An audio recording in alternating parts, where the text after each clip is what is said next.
অগ্রণী ভূমিকা রাখবেন? ধন্যবাদ। আসলে পাট যদি ব্যবহার হয়, পরিপূর্ণ ব্যবহার হয় যদি পাটের, তাহলে এই বাংলাদেশের মধ্যে বিভিন্ন মহামারী রোগ হবে না। এবং আপনারা ডেঙ্গু জ্বর, চিকুনিয়া জ্বর এবং এই ক্যান্সার, এই সমস্ত রোগটা হয় একমাত্র এই পলিথিনের কারণে। তো এটা যদি বন্ধ হয়, পলিথিনটা যদি বন্ধ হয়, তাহলে এই সমস্ত থেকে আমরা বাঁচব এবং দেশ বাঁচবে এবং জাতি বাঁচবে এবং দেশ উন্নত হবে। কারণ অসাধু ব্যবসায়ীরাই একমাত্র পলিথিন বাংলাদেশে প্রবেশ করে ঢুকিয়ে আজকে পাটকে ধ্বংস করে দিয়েছে। আমি আবারও বলি, ৭২টি জুট মিল ছিল, এখন হাতে গোনা ২-৩টে জুট মিল আছে, আরগুলো সব বন্ধ হয়ে গেছে।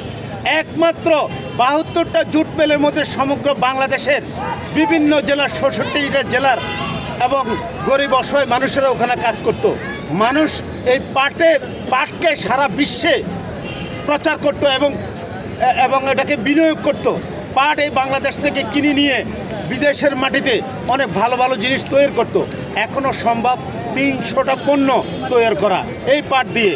তাহলে ৩০০টা পণ্য যদি তৈরি হয়, তাহলে বাইরের থেকে অন্য অন্য জিনিস ক্রয় করে বাংলাদেশে আনার কোনো প্রয়োজন নাই। বাংলাদেশটা পাটের দেশ, সোনালী আঁশকে বাঁচান। আমরা চাই দেশকে বাঁচান, সোনালী আঁশকে বাঁচান। ধন্যবাদ সকলকে।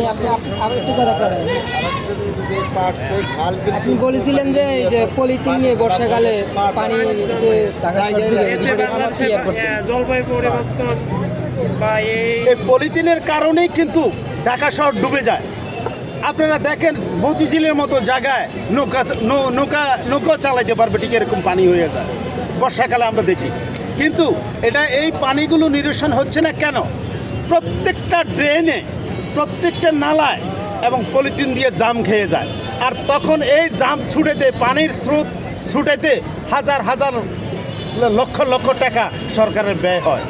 তো এটাও এই দূষিত পানির দ্বারাও মানুষ বিভিন্ন রোগে আক্রান্ত হয়। আমি চাই যে এই যদি পাট ব্যবহার হয়, তাহলে এইখান থেকে আমরা উত্তরণ হয়ে আসতে পারবো, বাঁচতে পারবো, ভালো থাকবো, দেশ ভালো থাকবে, মানুষ ভালো থাকবে, আমরাও ভালো থাকবো। ধন্যবাদ সকলকে।